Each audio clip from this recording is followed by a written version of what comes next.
Chris POV. Taking Ren out shopping proved to be more socially active than Chris had originally anticipated. It seemed just about every other neighbour they came across knew her and stopped to talk with her, thanking her for this and that or just asking about her day. Chris, on the other hand, barely recognised a few of them and was meeting quite a few for the first time, despite having lived around them for years now. Quite frankly, he was a little perturbed to see just how social his little sister was without him around, and how often she must sneak out of the apartment despite her poor health. But she looked happy, and that's what was important. When they eventually said all their goodbyes and made their way from their apartment complex, Chris's nose couldn't help but twitch at the smells in the air, as the evening rush made its way through the streets of the outer rings, as a variety of food carts here and there cooked up fresh foods to entice those who were out and about. Ren hung on to Chris, her arm looped with his as they walked about through the crowd, her fluffy tail swaying cheerfully behind her. Chris could see that she seemed to be in a rather good mood for some reason, though as for why she was so happy, he couldn't tell. The first stop they made was Mr. Ray's food cart. Ray turned out to be an older halfling man with an almost always present cheerful smile. He had quite a few foodstuffs available, though his more popular items were his croquettes. Sure, it was just stuff covered in batter before being fried, but it was good and quick to make and could be prepared for a wide variety of palates. They had to wait a good 10 minutes for Mr. Ray and his assistant to finish with the current line that had formed, but once things slowed down, the halfling stepped away from his cart with a cheerful smile, as he looked up to Chris and then over to Ren. "It's good to see you again, Miss Ren. Is this your brother?" he asked politely, holding his hand out to greet Chris. Ren bobbed her head cheerfully before pulling away from Chris. "Yes, this is Chris. Chris, this is Mr. Ray," she said politely, as she started going through her bag to procure the placard she had been working on.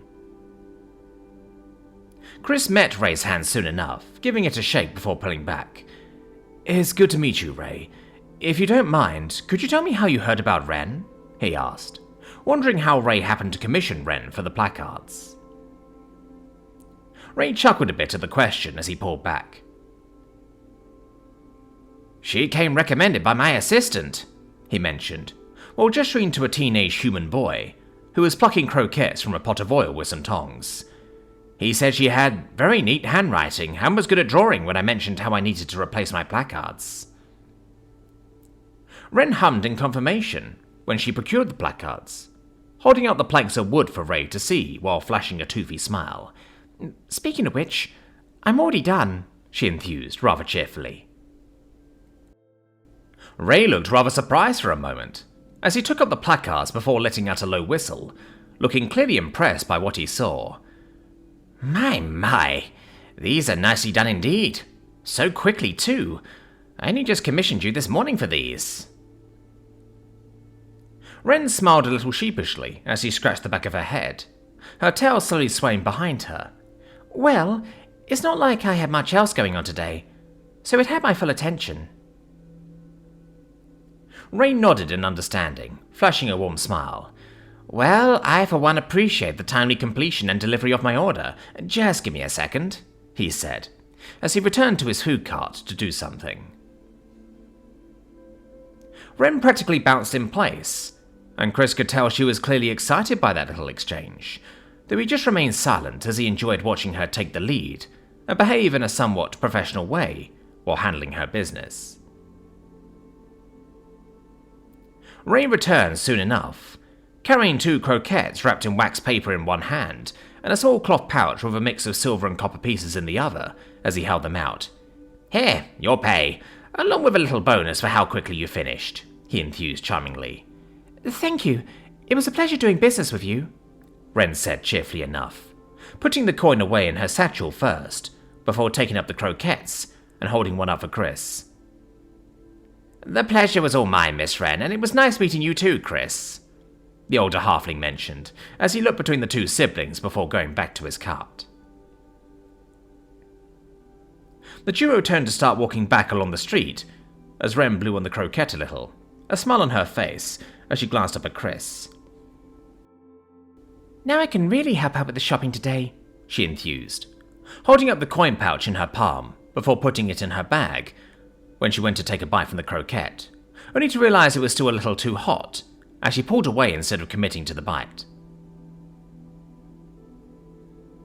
Chris was going to say something, though when he heard the coin pouch drop in her bag, he heard a lot more coins than he was expecting, and quirked a brow. "Ren, did you bring all your coin with you?" Ren was still blowing on her croquette when she glanced up at him again, her free hand now just holding his arm as they walked. Yeah, you said we were going shopping, right?" Chris just sighed softly, perking his ears as he made an effort to just be a little more attentive to their surroundings. "Even if we are going shopping, you shouldn't be walking around with what is essentially your life savings. That many coins on your person. If you were walking any faster, you'd practically be ringing the dinner bell for people like me," he warned softly as he glanced around. "Oh." Ren's ears perked with worry as she glanced around more noticeably, her free hand now clutching her bag as she did her best to keep the coins from jostling around. "Just relax. The more stressed and worried you look, the more obvious it is that you have something to hide, which means you have something valuable," he warned softly, as he slowly looked from one end of the street to the other, getting his bearings before leading her down a path. "You may be well read and book smart, Ren, but you need to also learn how the streets work so you don't make yourself an easy mark." Ren did her best to calm down, sighing softly as she hooked her arm around his again, staying as close as possible while not getting in his way. Though at his insistence to look relaxed, she turned her attention back to her croquette, taking a proper bite of what turned out to be meat with soft veggies and gravy. Her ears waggled a little as she savoured the food. Chris just smiled, taking a bite of his own croquette before shifting his arm to drape his cloak around her, allowing her to hide herself more as they took another turn. Ren admittedly did relax a little more while under the cloak, though as they walked she soon realized she didn't really recognize this part of town, piping up as she looked at Chris. "Chris, where are we?" "Well, since the banks and the outer ring are closed by now, we're stopping by somewhere so we can make your coin pouches a little less conspicuous," he explained, pulling up his hood once he finished his croquette, as he rounded yet another corner before ducking down an alleyway.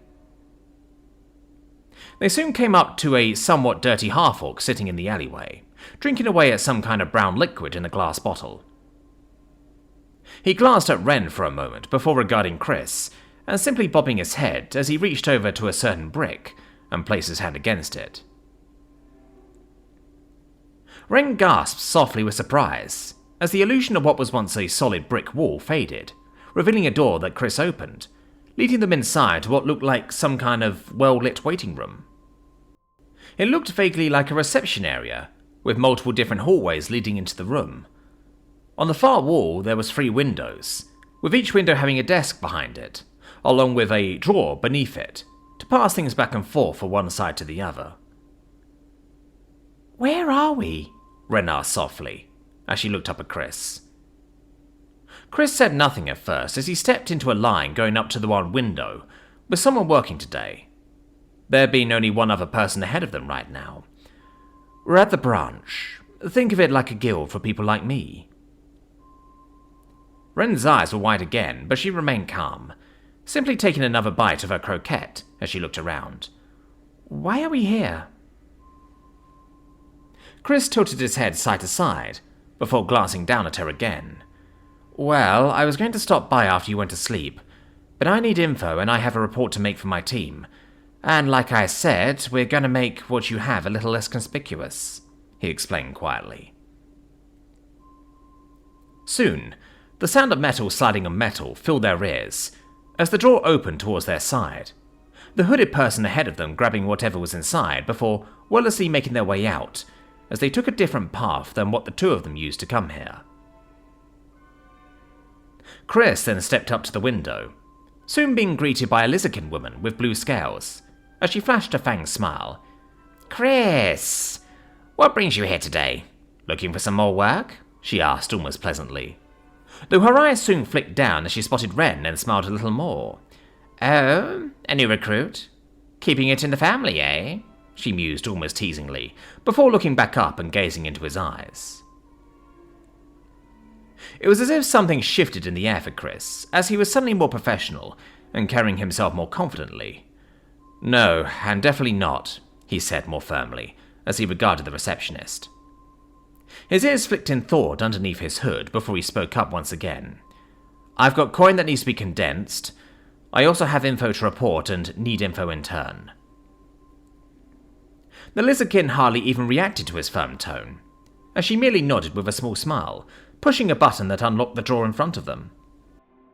"What do you have to report?" she asked, in an almost sultry yet mischievous tone.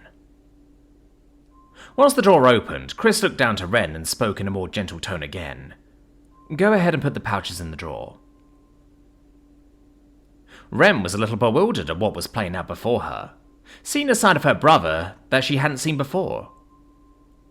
She nodded at his instruction after a moment, placing the croquette in his hand, before pulling away, while remaining under his cloak, as she began digging through her satchel. Soon enough, she pulled out the two pouches, which now distinctly jangled against each other, with all the coin there was in them, before placing them in the drawer.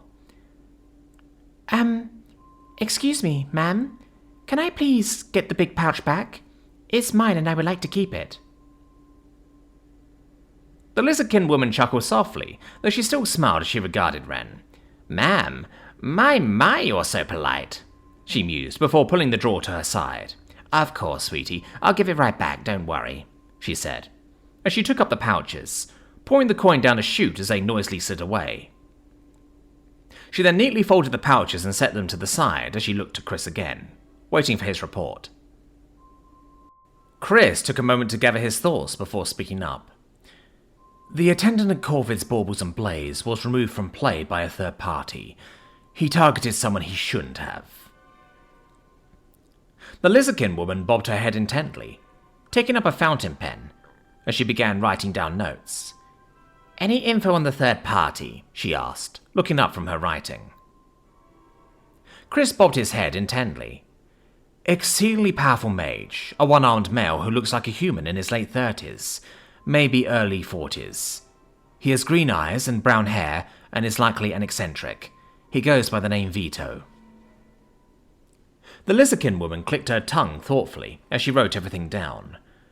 "What did you see to make you give that sort of assessment?" she asked, looking back up at him. Chris glanced over at Ren for a moment before speaking up. "Plug your ears," he asked gently, and while she hesitated for a moment, she soon did as asked. He then looked back at the lizardkin woman once more. "He jumped from a 3-story building and landed straight on his feet without rolling or doing anything noticeable to reduce the impact, yet he showed no signs of damage. Before that, he conjured 2 distinct massive mounds of earth and stone out of thin air, and used them to simultaneously block the alleyway by shaping them into walls that went up the whole 3 stories in a matter of seconds. I then watched as he made the attendant choke and writhe in pain, before making him just vanish into thin air without a trace. He didn't even directly touch the Gokin, just lifted him into the air by his shirt when all that happened. Not to mention when the Gokin tried to retaliate, they broke their teeth on impact after biting his arm, and the man didn't even budge or react to any punches or kicks." "Damn," the lizardkin woman said under her breath, writing everything down before looking at Chris again. "Is Veto a threat to the guild?" Chris actually looked thoughtful at that. "In his words, he said he doesn't mind thieves. After all, a man's got to eat at the end of the day," he repeated with a little bit of a smile. The lizardkin woman admittedly looked rather relieved as she bobbed her head. "Good. I suppose that explains how you walked away from that situation. What else?" Chris nodded, still relieved that he got to walk away from the moment himself.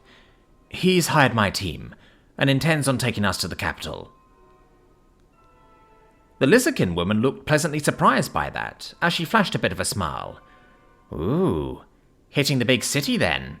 I suppose you couldn't exactly say no to him," she mentioned, as Chris nodded at that. She then thoughtfully scratched her cheek with a claw before smiling a little more.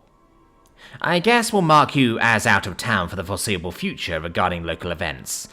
I'll alert the Capital's branch that you'll be relocating there for a time, and I think we have something that needs to be delivered there anyway, so you won't have to show up empty-handed, she mentioned, as she looked over some parchments and scrolls that were strewn about her desk.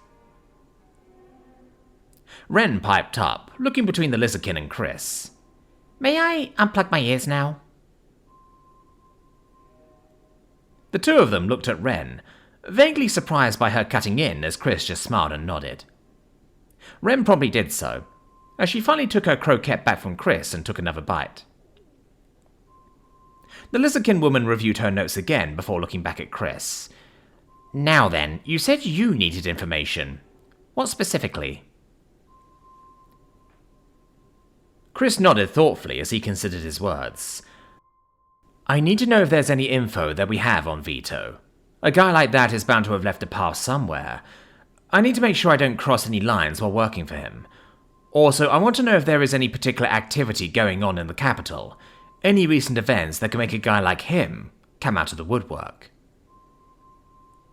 The Lizardkin took down his requests on a separate sheet of paper before bobbing her head. I'll see what I can find. Another member will meet up with you in a few hours to pass along the package we need delivered, along with any info I turn up, she explained, flashing a little smile as she regarded Chris again. Before Chris could speak up, a hooded ratkin man stepped into the room with the Lizardkin, carrying a wooden tray that was lined with some kind of black fabric, a simple brown pouch of coins sitting in the middle of it, as he held it out for the Lizardkin. The Lizardkin flashed a fang smile, taking up the pouch along with Ren's original pouch before plopping them both into the drawer as she pushed the button that allowed it to be opened. Ren took the prompt and opened the drawer again, collecting and putting away her pouch before looking into the other one with her coin. Whoa, she said softly, admiring the 9 silvers and 16 coppers that were in there. Thank you, ma'am, and thank you too, she said politely, addressing the Lizardkin and then the Ratkin, the two of them smiling as the Ratkin made his way off. Chris smiled as well, though he stifled it as he regarded the Lizardkin woman again. Well, I'll be off now. The Lizardkin woman bobbed her head intently. It's been a pleasure working with you and your team. Good luck in the big city, kiddo, she mused, as she turned her attention to other matters. Chris nodded intently, turning and leading Ren back the way they came, returning to the alleyway they arrived in, and making their way back to more public streets. There was a silence between the two siblings for a while, but eventually, Ren piped up again as she looked up at Chris.